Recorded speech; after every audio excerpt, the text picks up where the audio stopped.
LiSTNR production. A warning. This episode has descriptions of interpersonal violence. Please listen with care. In 2012, when a teenage girl's body was found by a lake in Italy, the coroner declared it a natural death. Her family suspected the man she was seeing. He claimed he was nowhere near the lake. But one tiny organism, invisible to the naked eye, proved otherwise. When water is involved in a crime scene, the number of forensic challenges multiplies, making time, place, and even cause of death much more difficult to establish. How do you link a suspect to a crime committed in water with no obvious evidence? Aquatic forensics has some answers. Dr. Paola Magni is a pioneer in aquatic forensics, a highly specialised and innovative form of criminal investigation. In this episode, hear how everything from plankton to barnacles can help bring criminals to justice and provide crucial answers to grieving families. My name's Kathryn Fox. I'm a former GP, crime author and screenwriter. I'm enthralled by forensics and have spent thousands of hours researching for books and screenplays. So I thought, why not turn my research into a podcast? Every week, you'll be joining me in discovering how forensic science is helping solve high-profile crimes in Australia and around the world. Well, the fact is that we live on the blue planet. We have more water than land, and we are not aquatic animals, meaning that death in water is a pretty easy occurrence, and is pretty easy also to find a body of water of different form, size, and shape in which we can possibly dump a body in order to conceal a murder. So working in aquatic forensics, that is the forensic investigation in a body of water or close to the body of water, it's very important because we can have situations in which the evidence has been washed away by water, but also water changes so many parameters, and we need more people involved in the investigation, from divers to experts of oceanography to marine biologists or freshwater experts, and entomologists that can work on crustaceans or insects that live in fresh water and can be very complex. So if a criminal investigation in terrestrial environment is complex, sometimes aquatic investigation is a disaster. The amount of subspecialties that need to come together to investigate a case of a potential murder or a suspicious death in water is enormous. So do you start as a diver and then develop an interest, or did you start as a scientist and then start diving? It's an interesting question because I have always been interested in the sea, in the ocean. I was a diver since I was 16, and I obtained my license as a scuba diving instructor when I was 18. I was the youngest scuba diving instructor in Italy at that time. And when I was at the university studying natural sciences, my goal was going to work in marine biology, going for a master at the Jacques Cousteau University and things like that. But I was living in a city that was 250 kilometers far away from the sea, and there were no marine biologists based in my university, so no one could kind of follow my path and support me in this interest. So I kind of put this dream away and just pursue that more as a hobby rather than a career. But then when I started to work in criminal investigation, I started in this city that was far away from the sea, but very close to other type of body of waters. So lakes and rivers. Turin has two main rivers, and several cases happen in these rivers. Bodies are found trapped under the edges of the rivers, or are found at the edges of sort of a dam that we have in different parts of the city to stop different kind of debris. So actually my first case was of a person that was found in a river.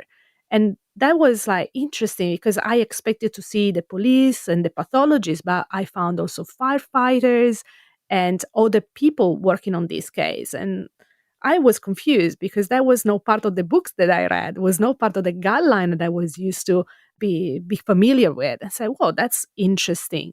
And what I found on that body was something that was not what I expected in terms of blowflies, maggots. There were larvae of mosquitoes. So yes, insects, but insects that live part of their life in aquatic environment and part of their life outside. But since the body was in water, I was dealing with the side of the story of the water. And then things happen years and years later of me working on cases of people found floating in the sea or beached from the sea.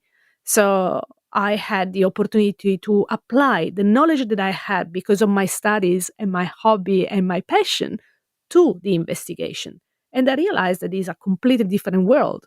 So I wanted to learn more and start doing more research into this topic to provide more information to everyone, let's say, in the world, to improve the possibility to give answers for cases in which water is involved. So why were you called, and how soon after a body was found were you called? Well, I was called because the body was floating in the river, clearly in a stage of decomposition, and there wasn't a possibility that insects were present. So the pathologist was instructed by the head of pathology that there was this call to make, because for me was my research for my master degree. So a few weeks before, I had this deal with the forensic pathology department that for my master thesis, I was going to look into all the cases in which insects were involved in the city for the next year or so. And that was my first case. So yeah, first case, a very different type of case. Can you tell us what was the case and what happened when you arrived? So the case was a pretty sad case. Many people that come from different countries, unfortunately, back in the day, used to end up working as drug dealers. And so, the underworld of the city. And many of these people, especially coming from the north of Africa, they're not capable to swim. And a very typical place for drug dealing in my city is the edges of the river, where there are lots of places where they can hide and wait for customers to come and do exchanges. But the police knows that. So every now and then there is, they come and they try to see what's going on and make arrest some people and things like that. So in that case, as many cases, many of these people either run to the city or they run and they jump in the water, try to hide underneath the bridges. But since many of them, they cannot swim, and the river can be pretty fast, they end up drowning or get trapped under the edges of the river. So that is one of these cases. So this poor guy was found with some packages of drugs in his pocket. So most probable he was dealing and was trying to run from the police, jumped in the water and died. So, and he was found pretty much a week and a half later, and an operation that was done by the police. So they assumed that was one of these people that they saw jumping, and that's it. So I was found far away from the place where the operation was carried on, because the river moves. And the thing about water is that the water moves, so it can move a body from a place to another.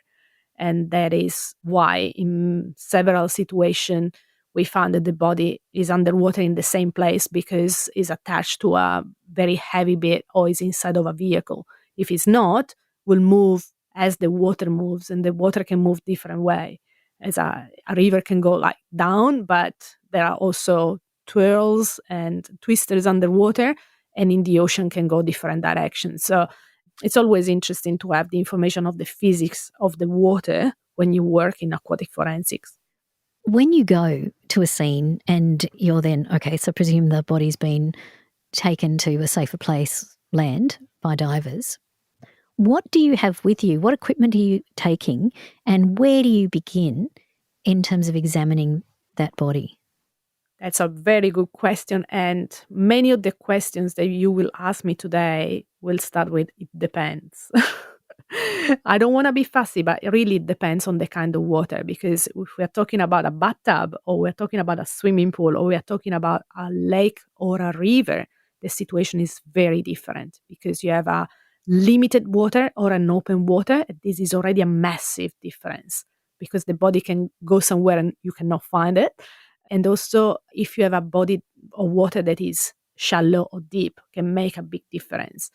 So there are a few tools and equipment that you should have underwater to make the situation as best as possible for the further investigation. But really, you have to adjust to the situation that you are facing. One of the basic tools that you should have is what is called the water body bag. It is similar to a body bag, so this plasticky material, pretty thick with a zip.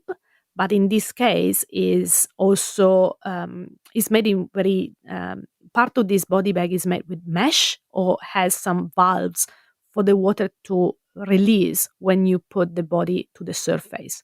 So the idea is not to take the body from the water out of the water and then in a body bag, but to zip the body in a body bag when you are underwater. In this way, if the body is highly decomposed and there is a possibility for the body to detach different parts or lose things that has in the pockets or attached to the body because are animals of the water that would love to go back to the water, you zip them inside of the body bag and that has handles and they can be put to the surface using devices to raise the structure to the surface, or you can swim together with that if you are more than one person. And it's a fantastic device because a fantastic tool because you can really have not just the body, but everything that is connected to the body all together in the same place. Then you go to the surface, you bring the body to the, if you have a van, like a refrigerated van will be better because a body that has been in the water for quite some times, as soon as it goes in the air, oxidate faster. So the decomposition process in water is kind of slower than in the terrestrial environment. It's like in a fridge, but as soon as it's go out in the air, it goes very fast. So it's more important at that stage to look after the body in a way that you put the body in a refrigerated place and in the mortuary to a very low temperature, or you will not find lots of information after. So it's very much case by case. And given that there are so few aquatic forensics experts, you will need to liaise with people overseas, presumably, and will come across this fairly frequently. Yeah, I mean, the thing is that it's not that much known as a discipline, and this is why some books say that many cases of forensic entomology in which the body was found in water have been lost because the adagio is that insects in water are not present. So what is the point of calling a forensic entomologist? But people don't know that there are, don't know where to look. They don't even know how they look like. And so the case are lost. There is a very famous case in America that has been published as the red fiber case.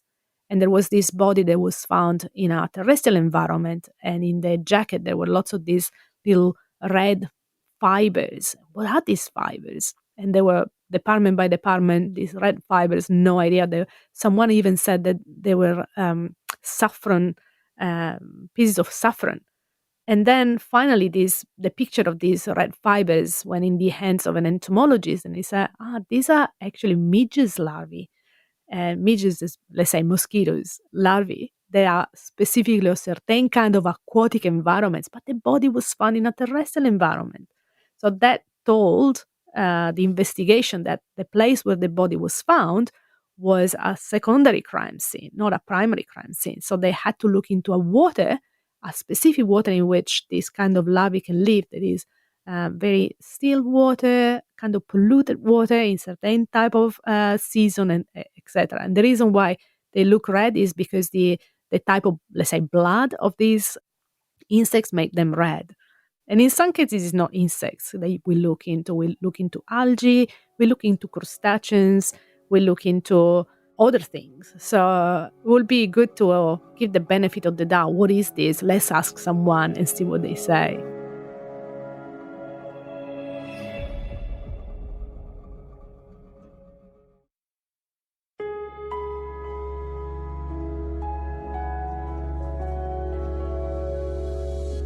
There is a case that I wanted to ask you about. It was a 16-year-old girl not far from Turin, your hometown, and she was found in strange circumstances, and ordinarily it could have been just glossed over as a natural death. Can you tell us about Federica Mangiapelo? Federica was a very interesting case that happened not far from Rome.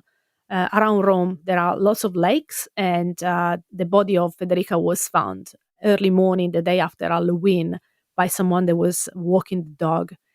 And typical investigation, pathologist called on the scene, autopsy performed, investigation started from different directions, and immediately the boyfriend was indicated as person informed of the facts, so was investigated further. And he said, yes, I was with her last night, we were clubbing, she's such a beautiful girl, everyone was looking at her, and I got pretty mad. Our relationship is turbulent, and we had an argument at the club. We left the club. I was driving her home, and we had another argument in the car. And I said, you know what? You go home by yourself. So she was asked to go out of the car, and he went back home. And she was last time seen by him walking on the street, close to the lake, but not at the lake. Next information is the police knocking to the door of this guy saying the girl is dead, where you were, and all this questioning to him. But there was no information rather than that, no CCTV seeing him at the lake or anything like that. She was found in the lake, and the autopsy was saying that she had an heart failure since she was young, so she died because of this failure of the heart, possibly because that period of the year is pretty cold in Italy. Maybe she was left by herself in the middle of the night. She was scared. You know, all of these reasons that can be possible. Why not? And a few weeks before, or a month before only, I was teaching at the police academy not far from this lake about forensic entomology and aquatic forensics. And the cohort of students of the police that I had in this case, there was a guy that was involved in this specific investigation. So he was doing this course as an update of his knowledge. This guy proposed to the prosecutor to use one of the things that I referred to during the course. That is, when someone drowns, the use of plankton can be used for supporting the information about the drowning occurrence. Drowning is one of the most difficult diagnoses in forensic pathology, but plankton can give plus into this diagnosis because it pretty much when you die in water by drowning, you breathe water, and you don't breathe just pure water. You breathe the water, whatever sediment is in the water, and the plankton that is in the water. And if you're still alive when the drowning is happening, the plankton and the water moves around your body, and you will find the plankton in your organs. So you analyze the organs to searching for the plankton, and you match the plankton with the body of water in which you found the body, and you try to see if there is a match. Doesn't mean that is always like that, because there are limitations to this technique, but can be one other information to add to the multidisciplinary diagnosis of drowning. Now, this is for the drowning of the victim. But what about the person that possibly drowned a victim? Now, a person can drown by itself, but also there is a possibility that you bring someone underwater and you drown this person. And if you think about what kind of movement the perpetrator will do in a situation like that, will be that the perpetrator is in the water together with the victim, trying to put the head of this person underwater. And you normally are not naked in doing this action, so you're dressed up. So one of the techniques that was developed by some colleagues in the Netherlands was the possibility to detect plankton, specific type of plankton from the clothes of the perpetrator, to match with the body of water, to match with the plankton found in the victim. So that kind of three information altogether means that someone drowned in that water and someone else specifically wearing that stuff was in the water at the same time. How tiny is this plankton and how identifiable is it? You need a microscope. So we are talking about one-cell organisms. And I'm talking about not just plankton in general, because in the plankton you can find a little bit of everything, a little bit of larvae, a little bit of bacteria, a lot of different things. I'm talking about diatoms. Diatoms are one-cell organisms that are pretty much one-cell plants that have a skeleton around the wobbly cell that is made in silica. Silica is glass. And so it's very difficult to get rid of that because you use glass in a chemistry lab because it's resistant to physical and chemical attacks. So, and they're pretty small. Imagine having a jumper and goes through the fibers of the fabric. And basically you wash away everything and you have what is left over in the clothes. And then you can see if there are plankton, if there is that type of plankton specifically, and then you match. So that was taken as, like, why not? Let's try if that is possible. So I was called from Turin to go to Rome, flew to Rome, took a little train, went to the police, signed all the paper, and I was taken to the house of this suspect, and I collected all the clothes from his house. And I didn't know what he was wearing that night. And I didn't want to know because I didn't want to have my work biased on anything. So I collected samples from the water of the lake, from the river from the beach of the lake, and also from the water of the house in 2 or 3 different places because I needed to exclude the presence of this type of plankton in the house.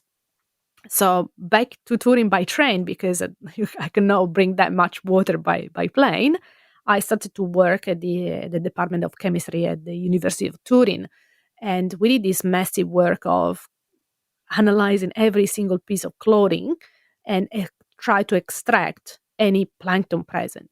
And after a few weeks of work, so it's not something that happened overnight, we were able to say that only a number of items were positive to the presence of plankton, and the plankton was matching with the plankton of the lake, not the plankton of the house. And that is my work. I gave this information to the prosecutor of the case, and the prosecutor of the case showed me the picture of him at the club that night, and he was wearing exactly the same clothes that were positive to the presence of the plankton. So at that stage, the case was pretty much closed, was reopened. A second autopsy was performed, and the same plankton was found after a deeper analysis of the body. And the guy decided to, well, he was, from the suspect, he was now arrested for murder, and he decided for a short-term court case, and he was found guilty. And that was the case. So his clothes framed him pretty much. Had they been washed at all, or could he have destroyed the diatoms by washing them?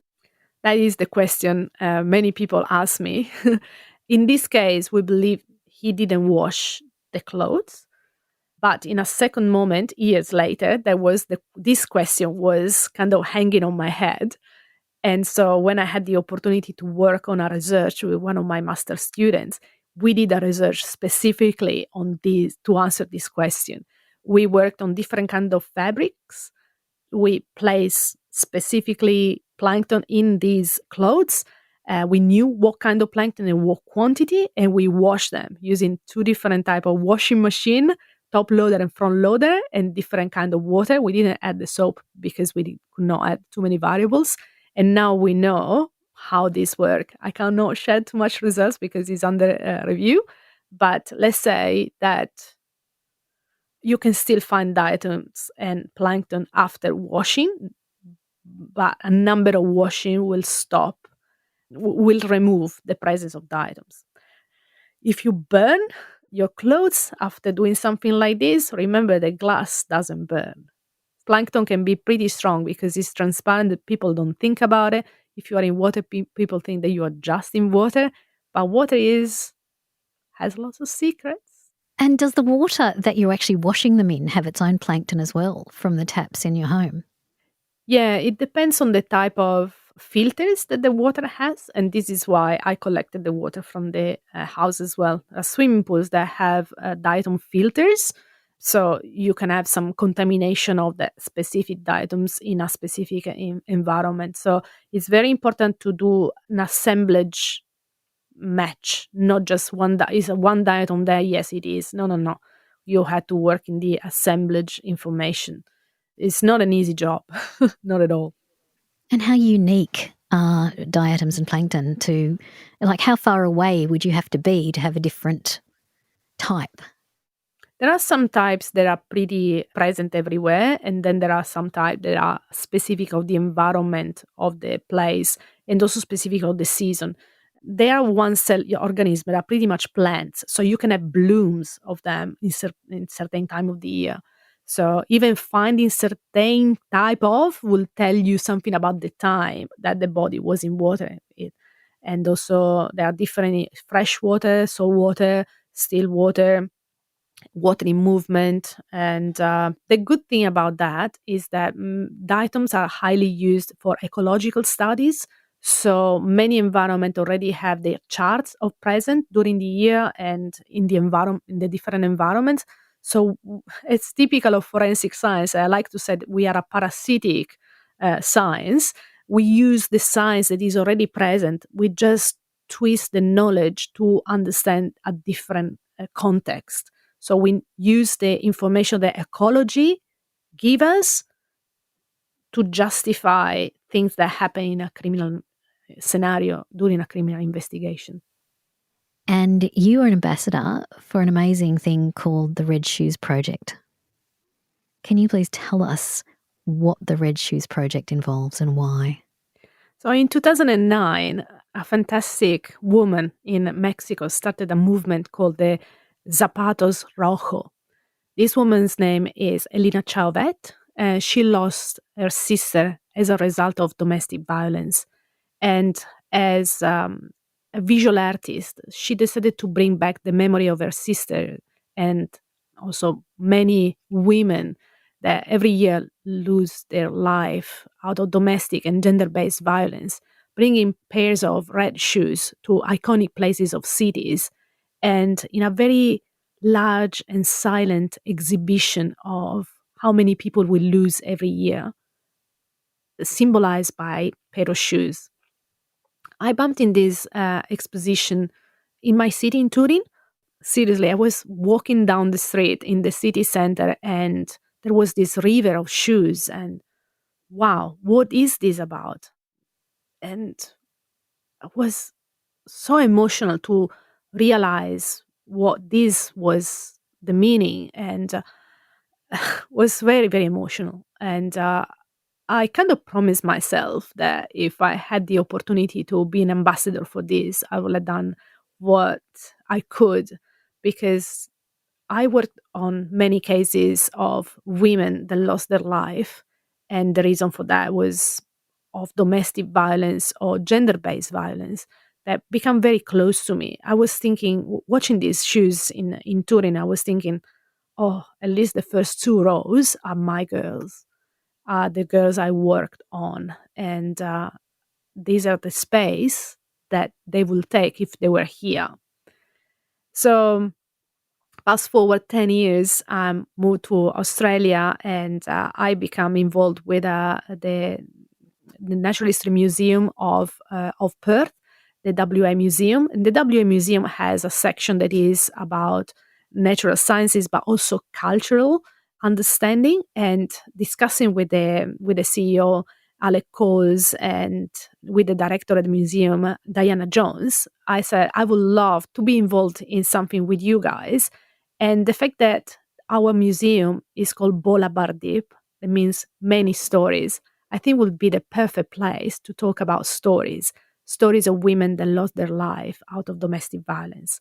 So 3 years ago, as part of the 16 days of activism against gender and based violence, we collected almost 400 shoes, 396 shoes, pair of shoes, donated by people from everywhere in Perth. and also Brisbane, and also some shoes fly from another country. And we place them in the city hall of the museum. And the number 396 was the number that we found is the number of women that we know they lost their life out of domestic violence in Australia in the 5 years before. And these are the cases that are known about and are closed. It's a huge number. They took so much space. And we left this exhibition for the 2 weeks for the 10 days of the 16 days. And we had people coming over, sending messages, writing messages on the shoes, and praying near these shoes. And many of the people I spoke with, they were bringing the stories of the people that they know, very close to them, or just people that they know about. And since then, we started every year to raise the awareness about domestic violence, but also what forensic science research and activity does to investigate cases of domestic violence. As part of the exhibition 2 years ago, we also developed a little symposium in which people from the various universities of Perth in forensic science, what kind of research we do. Also, the police was involved. They are talking about what kind of development in their activities they are doing. The sexual assault center is telling us what they are doing now, what kind of activities that they do are supported by new knowledge that science is providing to them. And since then, I started to try to push my students to develop projects that are, yes, maybe about aquatic forensic or forensic entomology, but can try to answer to limitation of investigation of cases in which domestic violence was the cause of the murder. In the following year, we did the same exhibition in Kalgoorlie, and we are developing this new exhibition for this year in Albany, again in collaboration with the WA Museum that has different location in WA. And it's a great opportunity for us not just to talk about what we do, but why we do it and why we pursue certain kind of research out of the many research that we can do. We really want to focus on research that has the goal to provide more tools to the investigators and to the court of law to close the cases. Because it's fantastic and absolutely important that we have places like women's shelters and legal advice, legal support for women that go through women and I don't want to say just women, but let's say women and any vulnerable people that go through this kind of issues. It's fantastic to have these opportunities. But if not forensic science support the course of justice in court, the wrong person will be put in jail, or the right person for the not enough amount of time. So we all bring something to the table, the criminologists, the victimologists, and the legal support, but also the forensic scientists. So we don't just work on cases, we work on the research to improve how cases get closed and how perpetrators get the right time in jail. Paola, this has been absolutely incredible. I just wanted to say thank you so much for the work, the research, the support, the scientific community involvement, but also the community work that you do. And may you continue doing it for decades and decades and decades. Thank you so much. Yeah, we will keep doing this, and we are open to collaborations and communications and be involved more with investigation worldwide, but also in raising awareness worldwide, because our work is not just in the lab, it's for the community. Maybe starts in the lab, but has to spread to the community.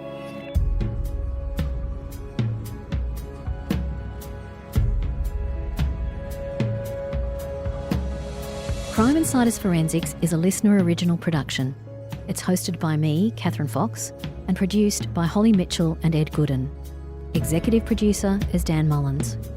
Sound design and imaging is by Link Kelly.